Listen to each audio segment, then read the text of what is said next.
Hello, welcome to Waypoint Survival, and welcome to our 100th video. It's so exciting to think that we're finally there. I've been looking forward to this for a long time, and new intro, got some new music, and I'm really excited to share this with you. And what we're doing today is the 24-hour Thrift Store Survival Challenge. Stay tuned.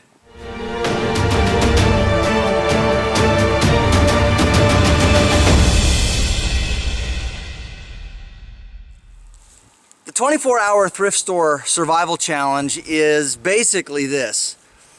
You can only buy your gear at a thrift store.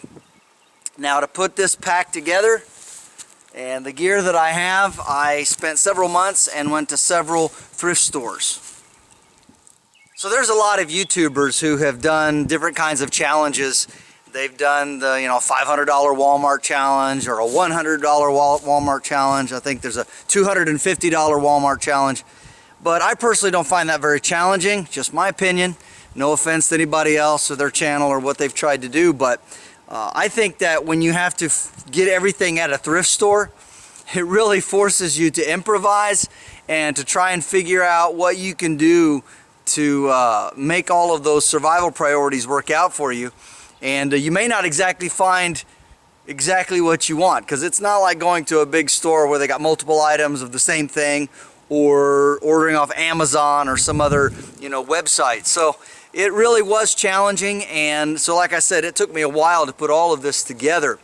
But I think it did pretty good. Now, the one thing that I did not get, and they just didn't have at secondhand stores, is food.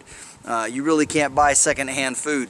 But the food that I brought was given to me by someone, and it's a guy who is very preparedness minded, and he had some food that was out of date, and so he wanted to know if I wanted it, and I said absolutely. So I got a couple of cans of out of date food that we're going to be opening and trying and see if it's any good. Also, I plan to do a little bit of fishing. One of the items that I purchased for $4 is fishing kit, and dropping things out of it.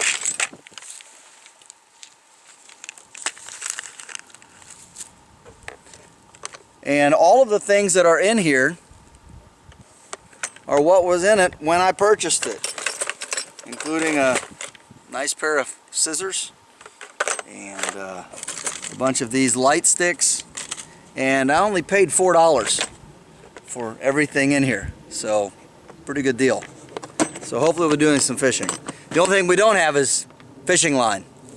So, we've got the backpack, and we've got all the stuff in here. Got my tackle box, and even the clothes that I'm wearing. The hat I got secondhand. 3 layers here, light, just a thin jacket, shirt, t-shirt underneath it, pants, and even the boots are all from thrift stores. So, yeah, everything I'm wearing pretty much except the underwear and socks are all secondhand. So anyway, just want to show you what you can do if you're thrifty.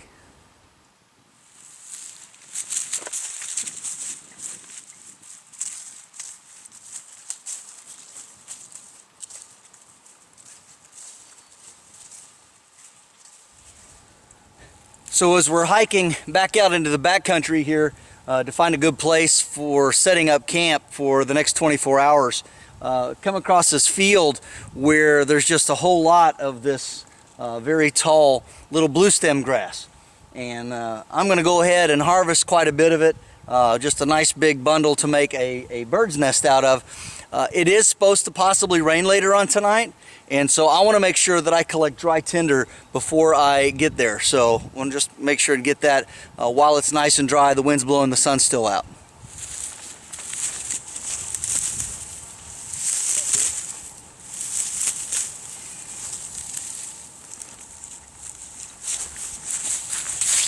All right, so here we have a really nice bundle, and do be careful when you do this grass. I had a little bit of a grass cut right there on my finger. Not a whole lot of trouble, but something that can just bother you. So again, I like to get a bundle about that big around, and you take it, fold it once, twice, 3 times, and then grab the feathery ends and put them in the center. And then when we get to camp, that's going to make a really nice bundle for, it's really dry, and we should be able to just start a fire with this. And again, of course, goes in the cargo pocket.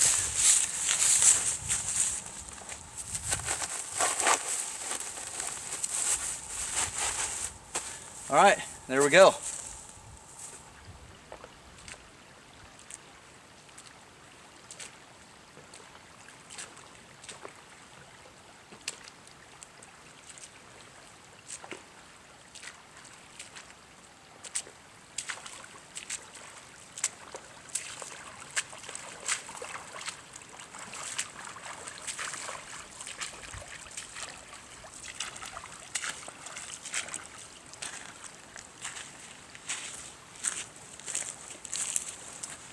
These are the times when you're glad that you have Gore-Tex boots. It really makes a difference when you're doing some shallow wading.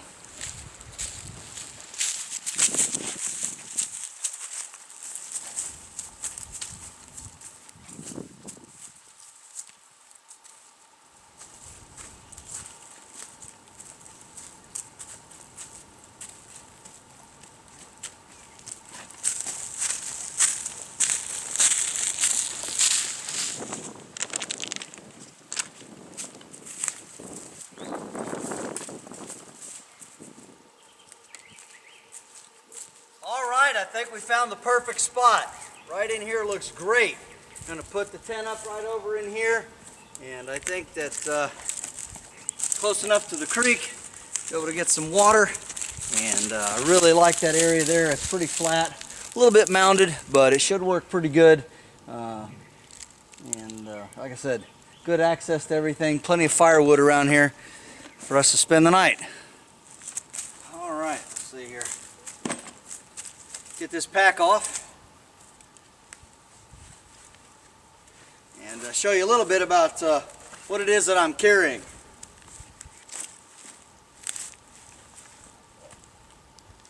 So what we have is the Mountain Smith Bugaboo pack, and you can see the price tag right there. I got it at the Goodwill store, $6.97, of course not counting tax, and got a sleeping bag and a tent and bow saw and a bunch of other stuff, and the total for everything that you see right here, including the tackle box, is roughly $82, including tax.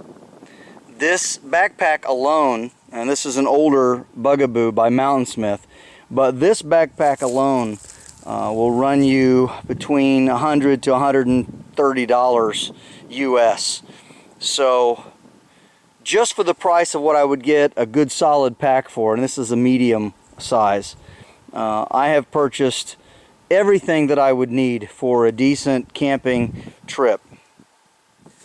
So one of the purposes of this video, not only for my 100th video, but to also demonstrate that you don't have to spend a lot of money to have quality gear. There are a lot of people living in our world who are financially challenged. And you know, I've been very blessed. I have a lot of gear. I've got some expensive gear. I've been doing this for many years of my life as an adult. And so you come across deals, and then sometimes you just save up money and you buy stuff. But not everybody has that advantage.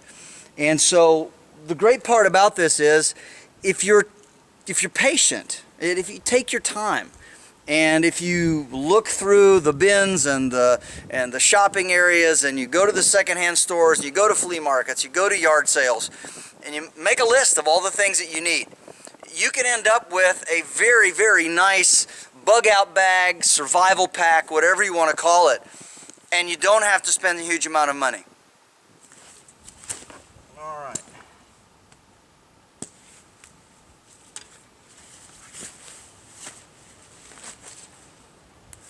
Now, this bow saw is huge.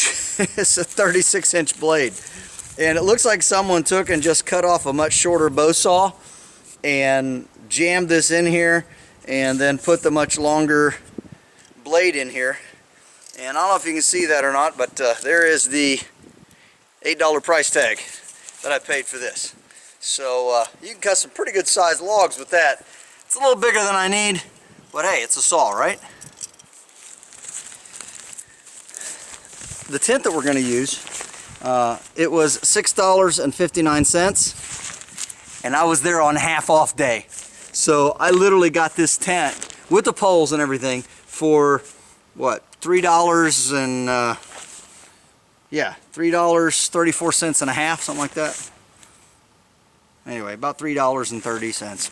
Pretty good. So, all right, let's put it together.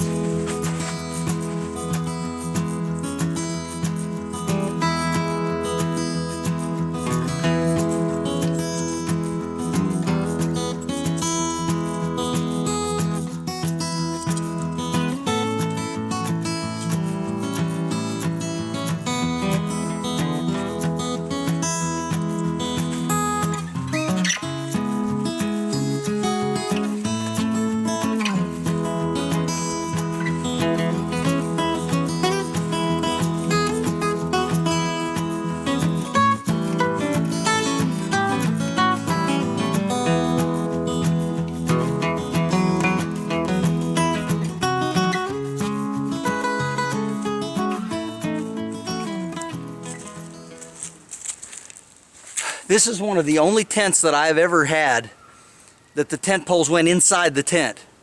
It's a very different design.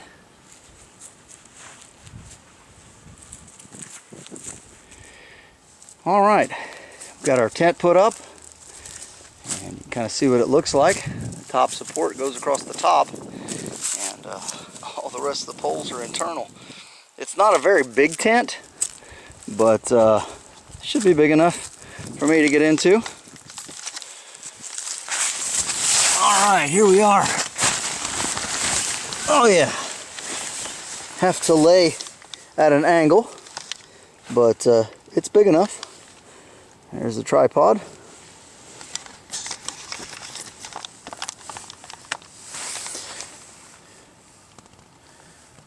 All right, I think this will do quite nicely.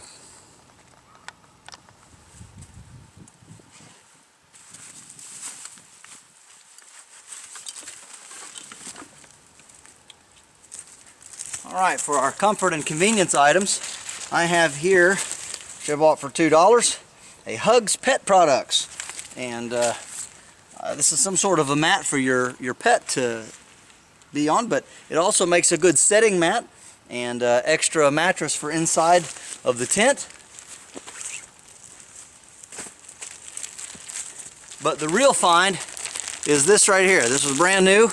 It is an Air mattress. It was $3. And it's an inflatable, transparent. It's pretty thin. You have to be really careful. You don't want to pop it. But we're going to blow this up, and we'll have a really nice air mattress to sleep on. Keep us off the ground.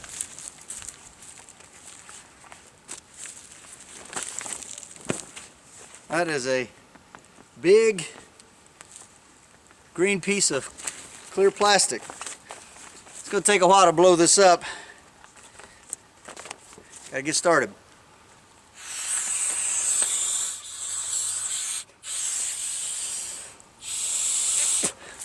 This is gonna take a while. I'll get back to you when I'm done.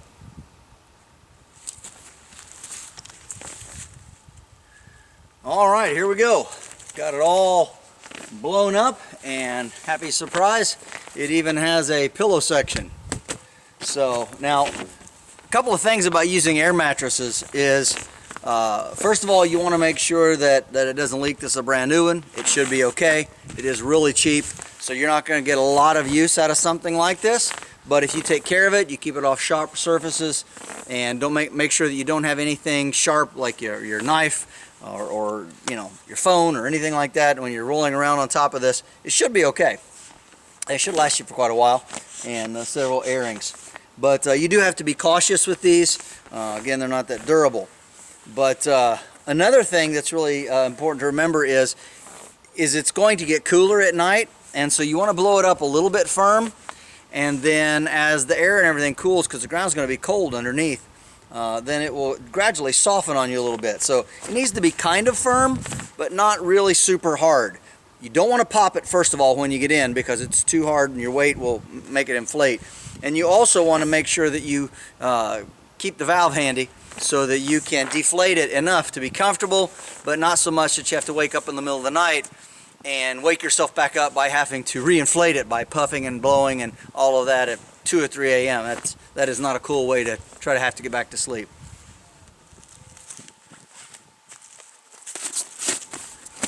Alright, next we have this sleeping bag.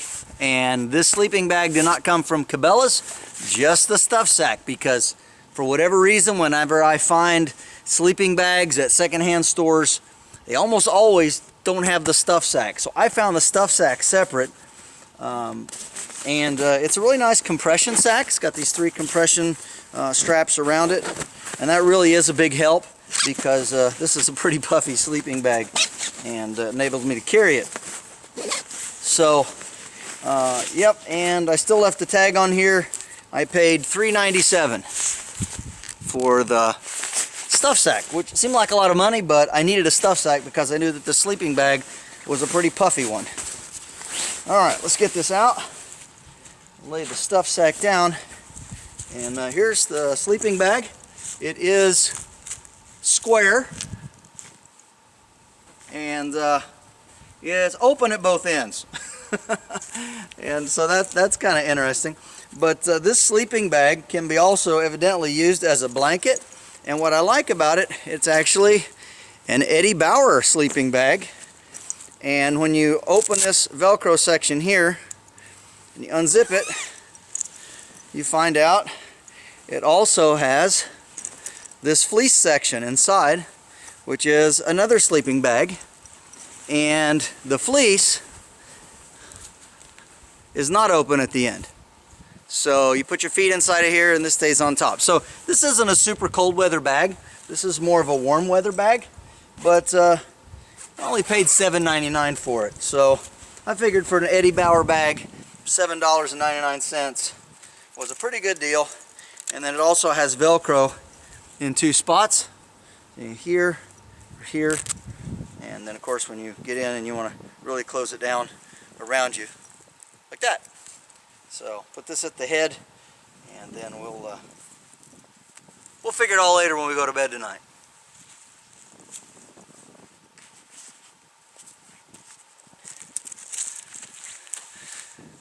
All right, I think that'll do it, and let's get the rest of this stuff out. So some of you may be wondering, what kind of knife did I happen to find? Well, 2 different stores, I found this, and it is made by J.A. Henkel's International.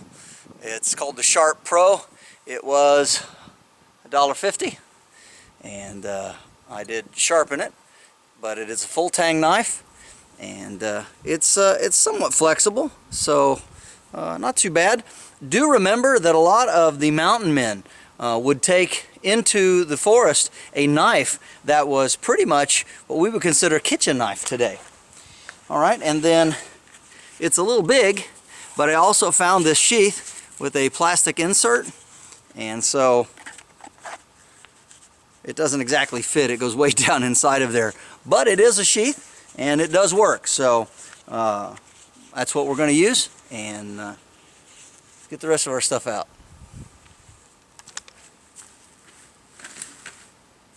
Alright, I was really pleased when I was looking through the store. I found a little camp stool, and it's not very big, but it is very sturdy, and so and it was camouflage too, so that makes it even better, right? But anyway, go with all the rest of my red and blue.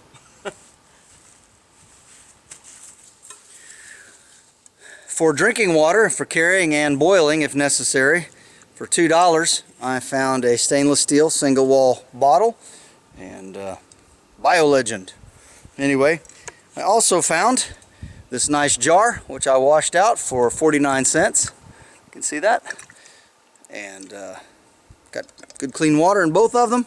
and so should be good to go for a while. And if need be, I can always access the creek water and make some more good water. So something else that you always need in a survival situation is knife sharpeners. I have two. This is a carbide, and this one has some looks like carbide type sharpeners inside.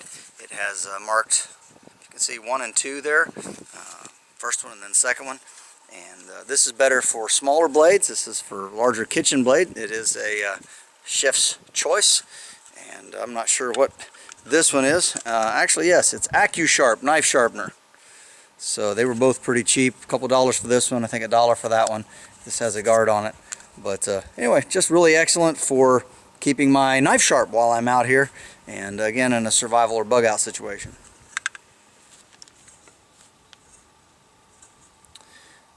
So I got a nice stainless steel frying pan for $3.99, and what I really like about this, it has a hollow handle. So what I'm doing is I'm taking the knife and a stick here, the green stick, because I don't want it to burn, and just shaping this a little bit, kind of flattening it, and making sure that that'll fit a little better. That's what we're going to do.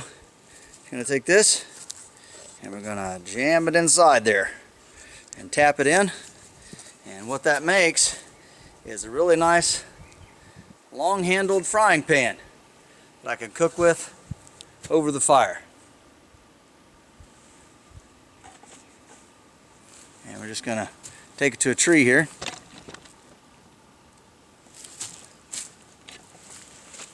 Like this. And just tap it in a little ways. Not a whole lot. I still want to be able to get it out. But anyway, now it won't drop. And we have a nice frying pan that we can use for cooking. One of the challenges that I found in shopping for survival items at a thrift store is trying to find string. It's really hard to find any kind of good cordage or rope. I mean, you can find old electrical cords on old appliances, things like that. But the places that I shop, you just didn't find rope or string. But one thing I did find, a whole lot of this. And it was brown. And yeah, so I mean it's a yarn for knitting. It's 100% acrylic, for knitting or crocheting. But you know, it's not super strong, but it'll hold for the most part. And so yeah, so there's quite a lot of it here. Let's see, it tells us how many. It was 99 cents, so that's a good price. And anyway, I don't see that it says how much is on here. It was manufactured in 1980, so it's been around a while. Anyway, it's moth-proof. There should be plenty of it here for us to do what we need for survival tasks. If we need to, we just double it up or triple it or whatever until we have enough. Alright, so to finish off our pan, just cut a little groove around here with the knife.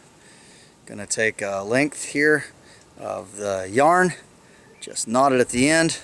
Gonna take and make a simple lark's head knot. Gonna put it around right here, pull it tight, and now we can hang the fry pan off the tree over here where we have the rest of our gear being staged.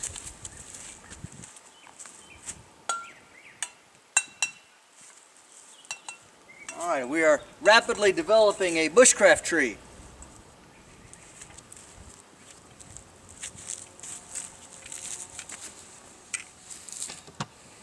Oh, didn't realize I was still recording. Alright, so need to get a fire started, and I want to do it before it gets too dark. Now, as I was looking around, I did find a very large Fresnel lens. It was part of a child's toy. Found a little bag, and has a nice little saying on it. But just found that it fit in there perfectly. to keep it from getting scratched. I also found this for 49 cents, and it has good batteries in it, so actually the light works. Again, another magnifying lens. I was going to try to do it with a battery, but I couldn't find the right kind of stuff I kept looking for steel wool or anything like that, and just couldn't find anything. But what I did find, and I have it in my pocket here, for $4, I found a lighter. Alright, so hopefully that'll work good for us, and we'll be able to get something started. And another thing I didn't show you, when it comes to the knives, I found this little camp knife, and I got it for a couple of dollars, but it has a really actually sharp blade on it. I mean, very sharp. Has scissors, can opener, bottle opener, corkscrew, awl, and a Phillips screwdriver. So pretty neat little deal for a couple of bucks. So I've got that in my pocket, and along with the lighter. So we should be able to get a fire started. It is really overcast right now. Got a little bit of sunlight coming in, but I was hoping for a little better sun. Could do some solar ignition. Obviously I have 2 magnifying lenses, but yeah, it's not going to work. So that's why it's always best to have more than one way to do it. But I got to gather some wood and sticks and get this going first before we can start a fire. All right, time to put our big bow saw to the test here. Get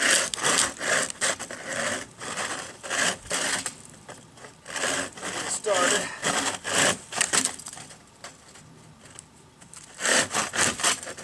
Pretty rotten, so might not need it all. All right, well that was easy enough. All right, let's see what else we got here.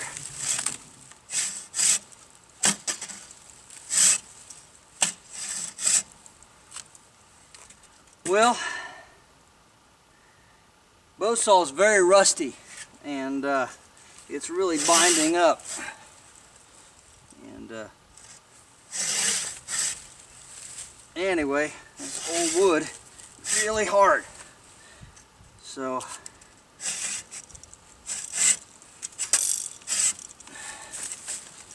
yeah, I mean, it's wanting to just bind up. Not so good. I'll have to find something else to cut. Well, not quite through it enough. Cut a little bit more and break it. This is certainly no silky saw. Alright,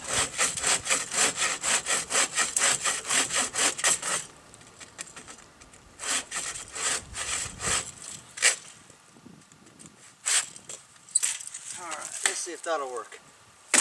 There we go. Alright, that's another thing you can do. You don't really have to cut all the way through a piece of dead wood. Just part way, then a lot of times you can break it. I'm going to keep on processing firewood. I'll get back with you. So now we want to go ahead and get the little tinder bundle that we put together, a bird's nest, earlier. And we've got a little platform here of 4 sticks. And we're going to put that there. I'm going to reach over here and get our other smalls and put them close, so we can have our next stages of fire lighting ready to go. And we're going to light this fire. Hopefully this lighter is going to work.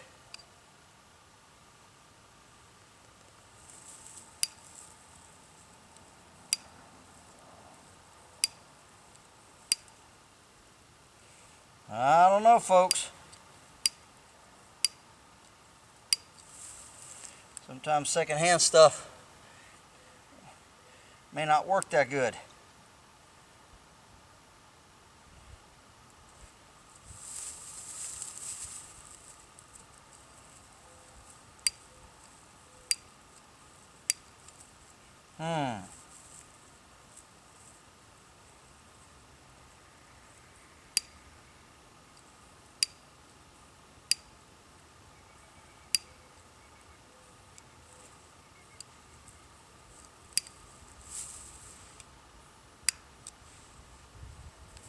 Alright, well, we're getting some flame.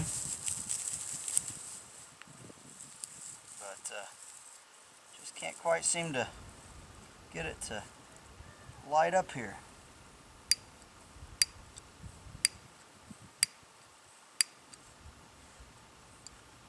You can hear the gas.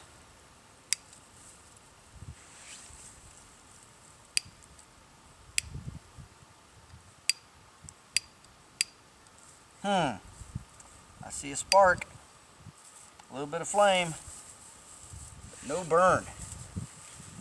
Alright, and we are stuck if we don't get this fire going, because we literally have no other means of making fire right now. And things are a little too damp to do a friction fire, and we don't really have any good cordage with us right now anyway, unless we scavenge something. Hey, ha ha ha ha! Look at that! Just the right amount of persuasion at the right time. Alright, it worked. That was not staged. Not staged at all. That was real. So, alright. Yeah, well, what do you expect for a cheap lighter that you get secondhand? But it worked.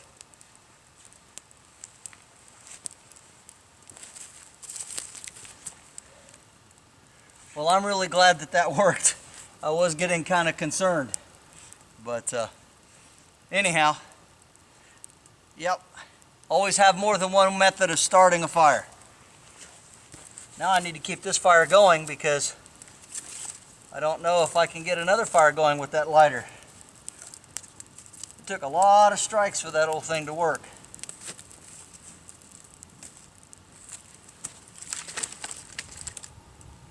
Well, the fire's going good. Got a large pile of firewood. Got more wood around that I can drag in if need be. Got the tent set up. And yeah, just waiting for the fire to burn down to a good bed of coals. And go ahead and have a little bit of supper. Temperature's starting to drop. Not supposed to be super cold tonight. About 40 degrees or so Fahrenheit. But still very, very nice. So, sun's going down. We've got about an hour of good light left.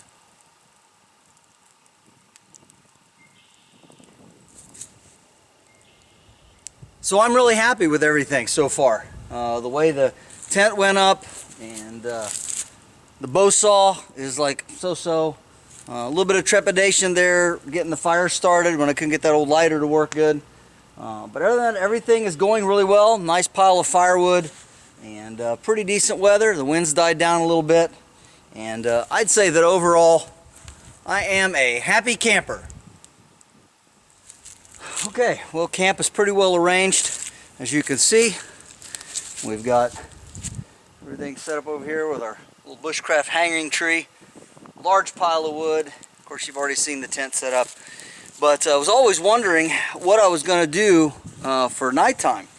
And of course, I showed you all earlier this right here for 49 cents. And it does have a pretty good little light. And that would be good for, seeing something up close and personal. Good for finding splinters or whatever else. That'd be pretty good. I also, and it has two good AA batteries in it. I also found this for 99 cents. It's a little GE light. Has a hook on it so you can hang it. And it also has good batteries. And so that is another good nighttime option. But the one thing that I was really happy about as far as preparedness, for 99 cents, I found a crank light. And those of you who've seen these before, you know they do work pretty well. There's the, low and high. See, it has low and high. Actually, it doesn't. Looks like it just has off and on. But anyway, seems to work really well. Don't know the name brand. It's a no-name brand, but when it comes to preparing in survival situations, this right here never runs out of batteries. So when I found it, I was quite excited. And there it is. So that's what we have for light tonight, other than of course the campfire. So I'm going to stick this in the tent, make sure I know where it is, and I will keep the other two small lights in my pocket since they both have two AA batteries. That way if one does run out, because I'll be using the flashlight, I won't be using the magnifying glass. That little bulb won't hardly do anything, but this one's bright enough to actually see by at night, so I'll be using it. And then if that runs out, I've got this for a backup and a more permanent light.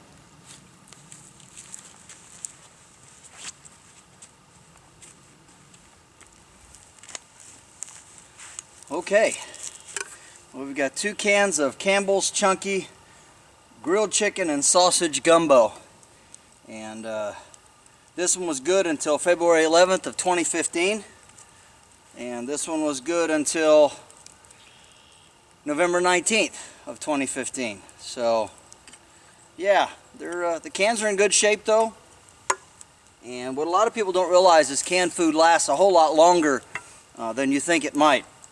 I also just have a cheap stainless steel spoon that I got again at the secondhand store. All right, so let's do the test here.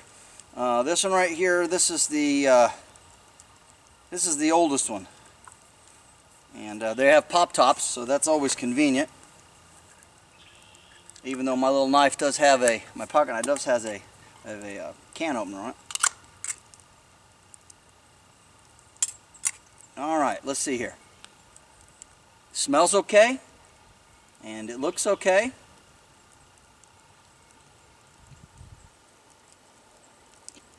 Yeah, yep, tastes okay.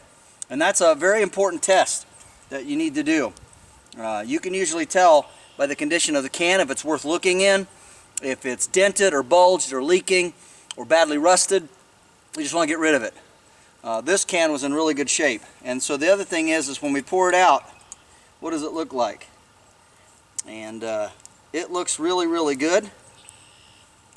And so the inside of the can also looks nice and clean. There's no rust, no spots or anything like that that might cause us any issues. So again, pretty sure that is just good food in there. All right, put the lid back in there. Take the spoon, stir it up a little bit. Got enough here for 2 helpings, assuming that the other can is, good to go, as well as that one. Let's see, 2 servings. There's 150 calories per serving. So this can is only 300 calories. Something that a lot of people need to consider is when they're doing survival training, bushcraft training, or preparing for a survival event, is that 1 can is 300 calories. An adult my age is supposed to have probably between 2,000 and 2,500. So I would need to eat probably 7 to 8 cans every day in order to stay strong, healthy, and going. And of course that doesn't contain all the nutrients that I would need either. So yeah, definitely need to make sure you have enough food put back.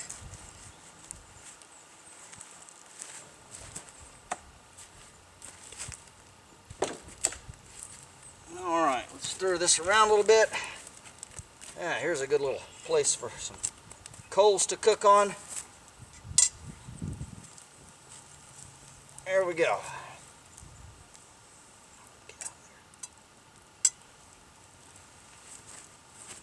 Nice thing about a long handle on your pan, it makes it a whole lot easier to cook with. Trying to work with stuff.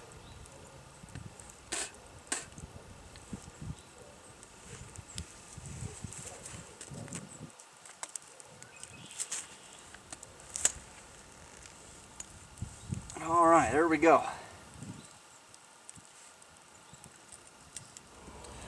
Well, I believe that it's done. It's been bubbling there in the pan.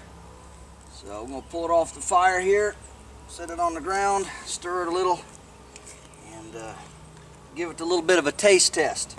Just see how warm it is. Oh, it's hot. It's ready to go. All right. Time to eat some supper.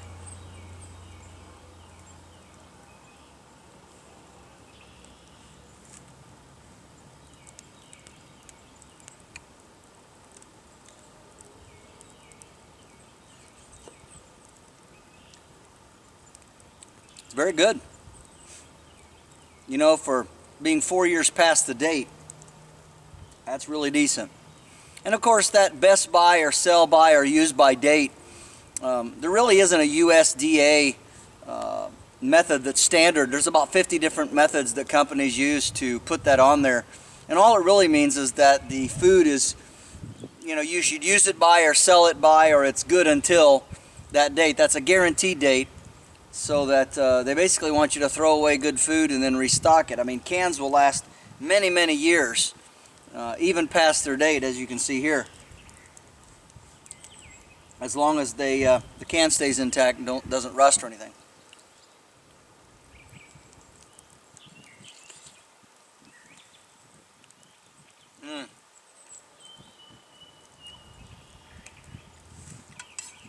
Good and spicy. Campbell's Chunky Grilled Chicken and Sausage Gumbo.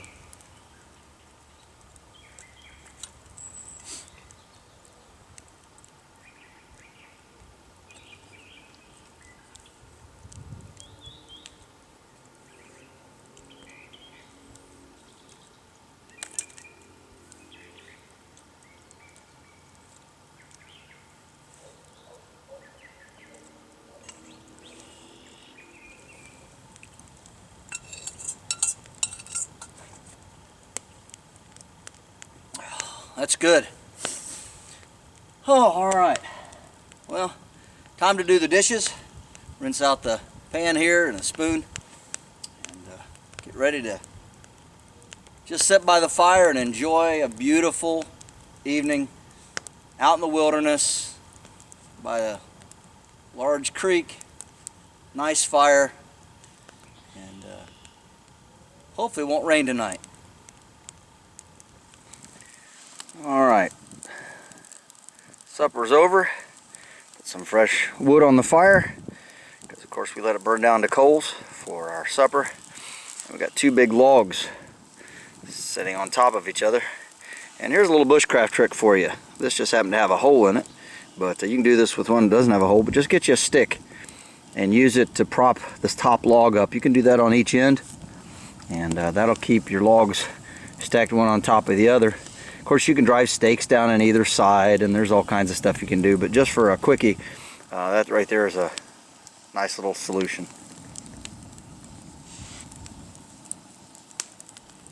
Well, folks, it doesn't really look like it on the camera. It looks like there's a lot of light, but it's actually getting pretty dark. It's a little after 8 o'clock. I've got some major logs thrown on the fire, some damp stuff, and hoping that that will just burn slow, because I got a good bed of coals going down there, and help preserve the fire throughout the night, and you know, have some coals or something in the morning. Again, we're supposed to get some storms. I don't know if that's going to happen or not, but if it does, it does. It's just one of those things. I hope this tent does a good job. But anyway, where I put the tent is on a slight little hill, so there's drainage on either side. So, you know, that'll help some. All right, I guess we'll see you in the morning, maybe in the middle of the night. We'll see what happens.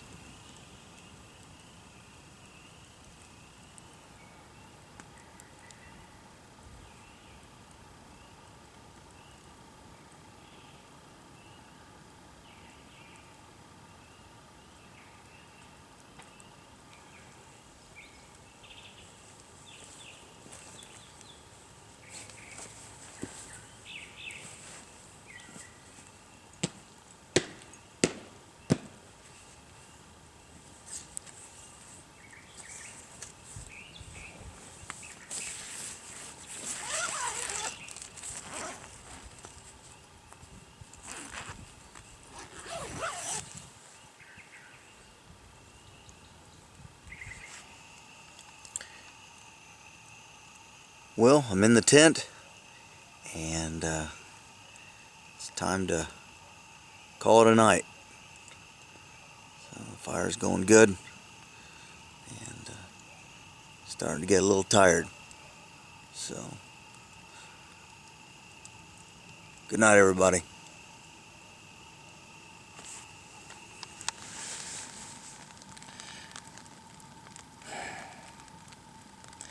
Well, it's about 2 o'clock in the morning, and yeah, it's starting to rain. So I got out and stoked up the fire, and yeah, piled on logs, try to build it up. Hopefully the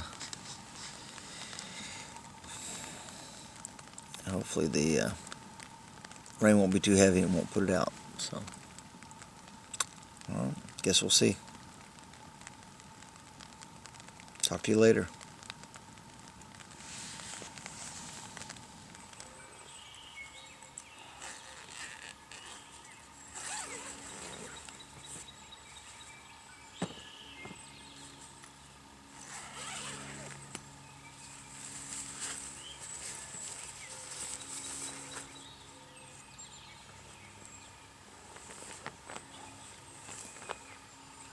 Good morning.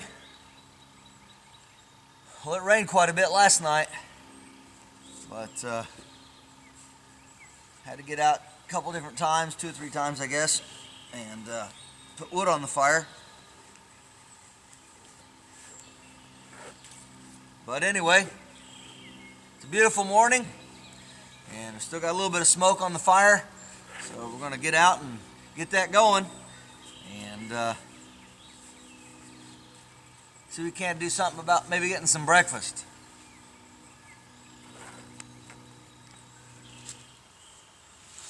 One of the things that I did last night before I got to sleep and started to turn in for the night is I went back out into open area and collected this shopping bag full of not only our really dry grass, but then also a bundle of small twigs, because I knew it was possibly forecast rain, which it did, and which, by the way, the little tent worked great, and a few damp spots, a little leak here and there, but overall very dry, very comfortable night. But I knew I might need this, you know, for later on. This morning everything around is wet, and I want to make sure I can get a good blazing fire going. It's a little chilly this morning, so that fire's going to feel good.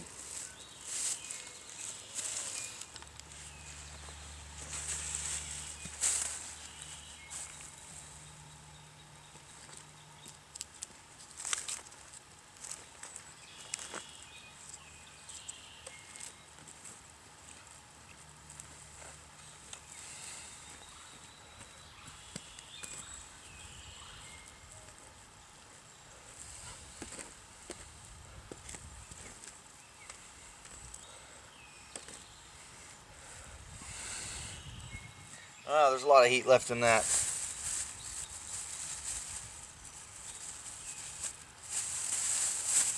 This will make it come back real fast.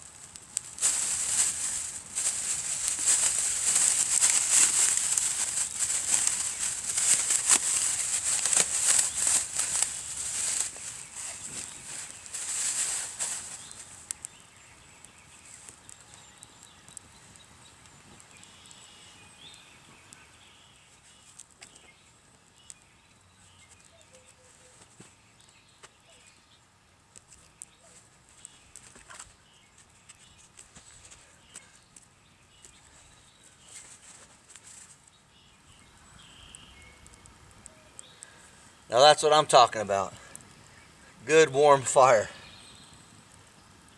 And of course, the secret to keeping your fire going even during a rainstorm is if you can get enough of a bed of coals built up, and it needs to be pretty deep. And then I like to take some damp wood, like even wet or soaked logs. I actually put wet logs on top of this last night, about this big around, and they will burn really slowly.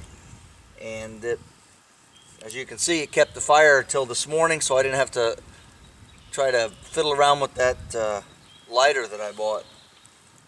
So of course it's still really overcast, so there's no sun for any solar ignition.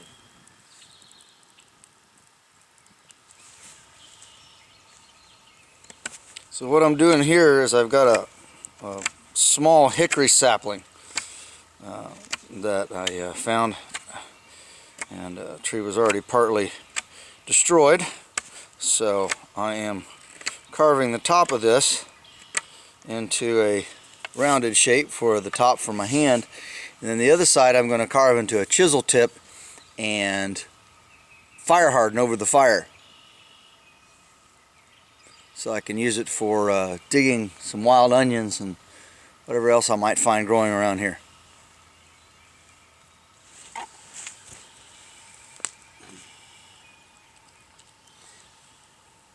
And the principle behind fire hardening is you don't want to burn it. You're not trying to set the wood on fire. What you're trying to do is, especially if the wood is green, you're trying to get all the moisture out of it and harden everything. So it might smoke a little bit. You just got to keep a real good eye on it. But that's kind of what we were looking for. So let that cool down a little bit, and then it'll be ready to use. So heading over here where our bushcraft tree is. The thing's hung a couple of cans from supper last night, and since I don't want to get the tip at this point, just trying to keep it from getting, it's going to get muddy later, but trying to keep it clean while it dries. I'm going to use that, and then I'll lean the stick up in the tree. So again, don't throw those away. I did burn them to get rid of all of the residue, the paper, and all of that. But those are very useful containers, especially in a survival situation. I would definitely not throw them away. Alright, so got this tackle box here, and as I showed you yesterday, it has a lot of stuff in it, and all kinds of sinkers and hooks, bobbers, and open it up, has these little Silume glow sticks. I actually used one of these last night just to see if it worked, and had a little night light. Nice pair of scissors, but bobbers. It even has a little bell. So if I want to attach it, leave it out here with a trot line or something, I can do that. But yeah, quite impressive. The only thing that it does not have, other than these snelled hooks, which already have line attached, yeah, there's no fishing line. So I'm going to have to improvise and use some of my yarn and see if that works.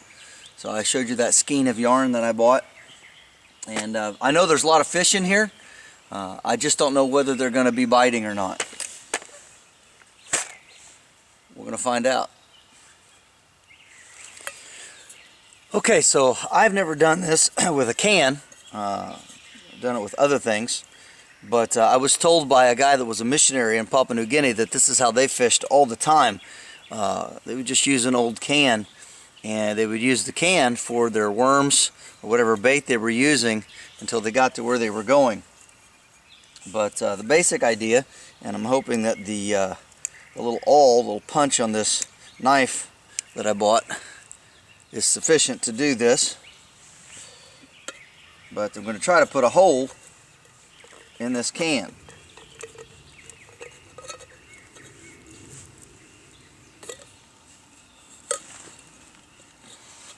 Alright, so to keep this can from being dented in, I want to go away from where the seam is on this other side. So I'm going to go over here, and I'm going to try to slide on the end of this log, and then using it as a bit of a purchaser, I'm going to go down a ways and see if I can't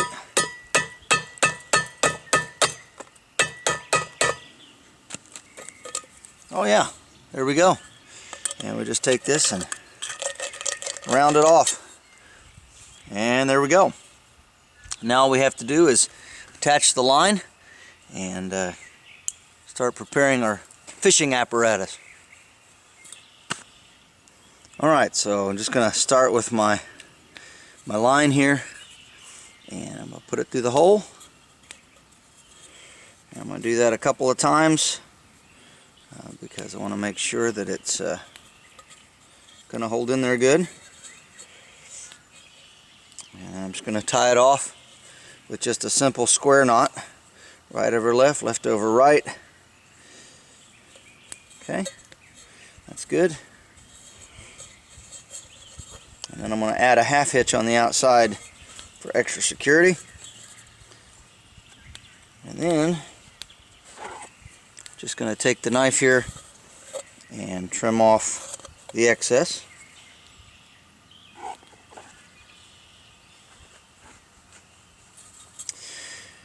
Alright, principle simple.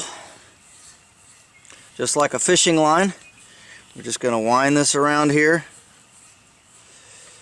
And going to be our casting device, as well as our reel to reel them back in.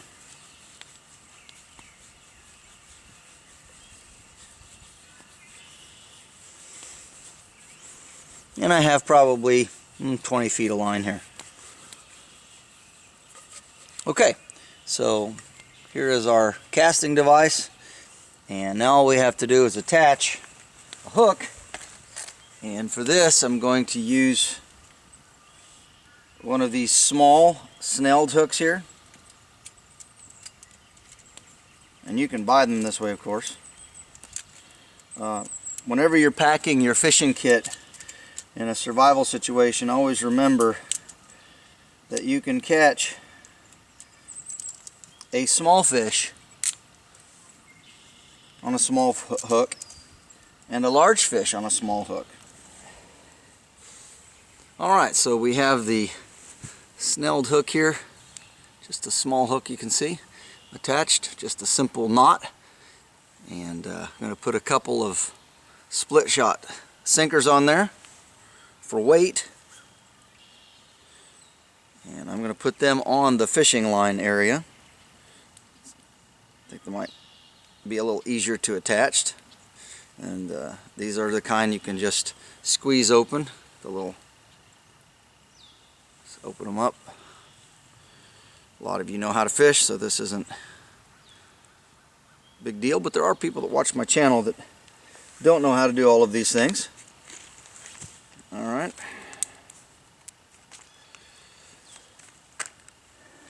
Very good. And then from our fishing kit we have this bobber, and I'm going to see if I can attach this hopefully on our line.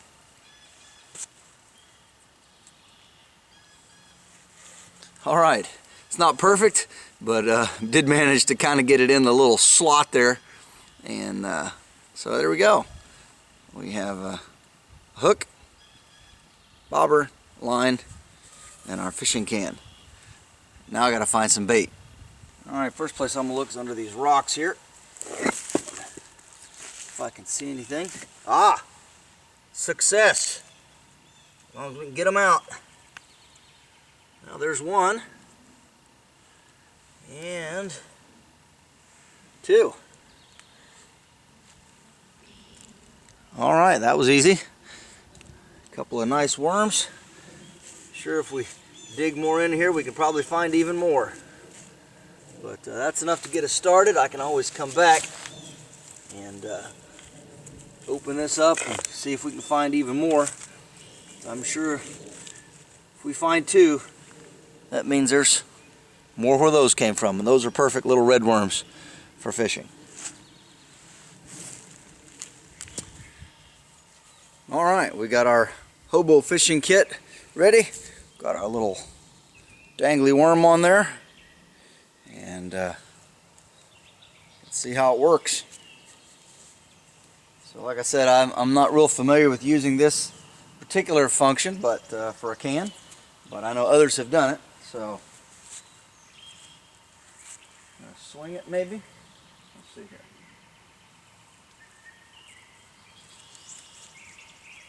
Ah, yes. Found the tree.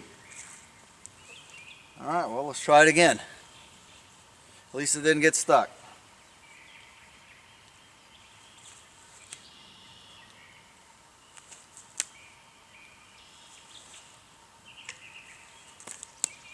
Well, we got it in the water.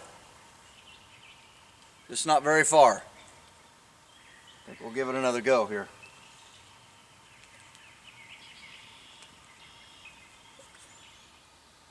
Alright, well, we've started in on worm number 2 here.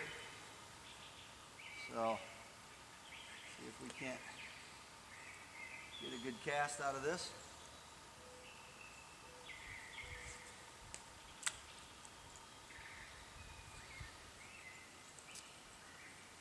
Well, I've been fishing for a couple of hours and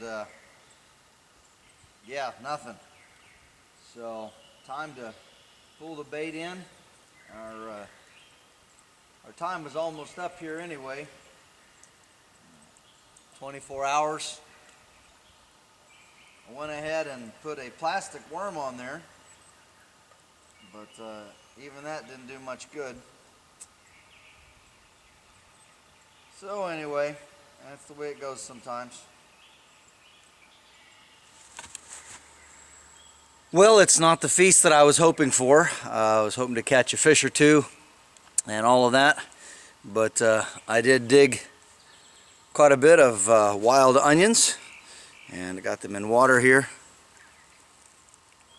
You can see, got them all cleaned up, and we're just going to use the can here as a pot to boil them in, and going to have some boiled onions.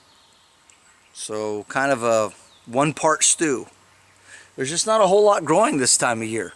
This is a very awkward, difficult time of year for survival, and so if you're hoping to just live off the land, you better have some stored victuals, because yeah, there's not a whole lot growing around here. Not right now. Alright, get in here and get some coals. Oh, there we go. Rake these around a little bit. It's a nice place to cook in. And there we go.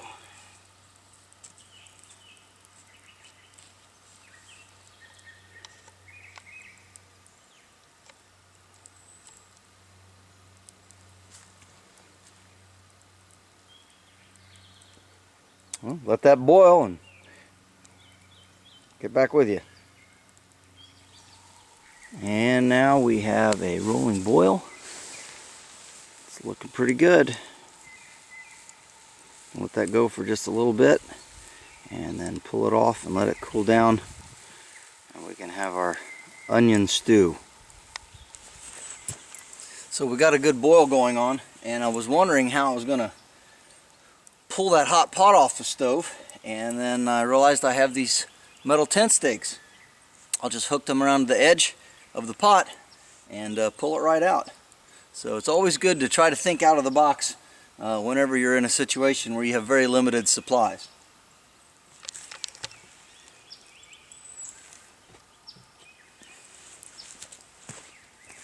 So we're literally just going to take the 2 hooks here, hook them in either side, try to balance it out, and pull it out of the coals and set it down to cool. Alright, we are ready to eat. Let's see here. Pretty good. Forgot to take the roots off of some of these. Not a problem, we just bite it off. Alright.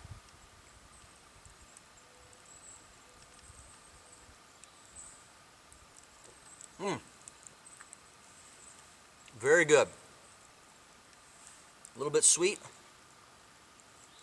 Got that hint of onion. It's a really good wild edible, and they come out really early. So it's just one of those things to know in your wild edible toolbox.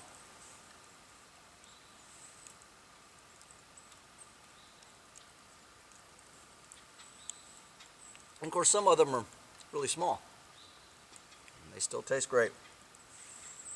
Important thing, of course, is to make sure that you are actually getting onions and not some other things. There are poisonous bulbs out there, but onions will always smell like onions, they'll look like onions, and they taste like onions.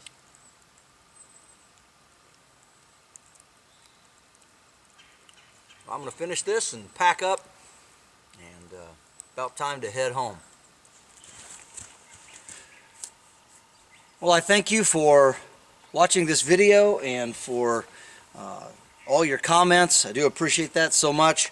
And just to let you know, for the 24-hour Thrift Store Survival Challenge, I spent a total of roughly $82. There were a couple of items that I didn't show you, a mirror for signaling, and found a little tea ball for making teas. Some of the stuff I didn't use, but I just wanted to do this as a challenge to show that you can have a really good time out camping or backpacking, practicing survival and bushcraft, or even if you were in an emergency situation. You don't need a whole lot of money. And so, like I said, everything I have on here got on the list, and it worked out to about $82. Wasn't real happy with the bow saw. I would want to keep searching rather, and find something that was smaller. That blade was just too long, the way that that's put together with that piece of pipe, and so when you try to cut, the blade would flex and bend, and you couldn't get a straight cut. So I would definitely be swapping that out. But other than that, I'm very happy. The tent did well, even in the rain. Got a little bit of leak, a little bit of water inside, but nothing catastrophic, and it was a pretty good rain for quite a long time. So a little seam sealer and all of that, and I think it would be great to go. Anyhow, enjoy the challenge, and I challenge any of you that watch this video to go out and try it yourself. Hit up some thrift stores, make a list, and try to put everything together, and put it on YouTube. Send me a link. I'd like to see it.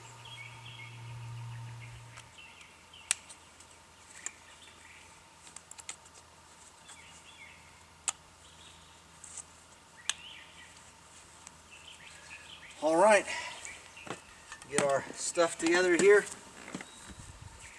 and probably just leave the walking stick.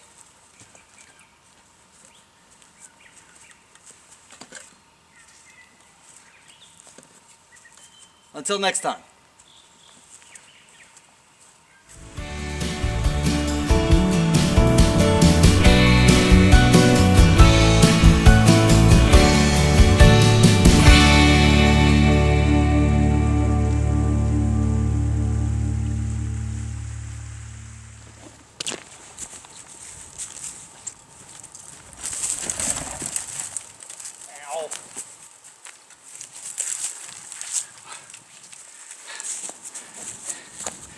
I twisted my ankle trying to get that shot. Let's do it again.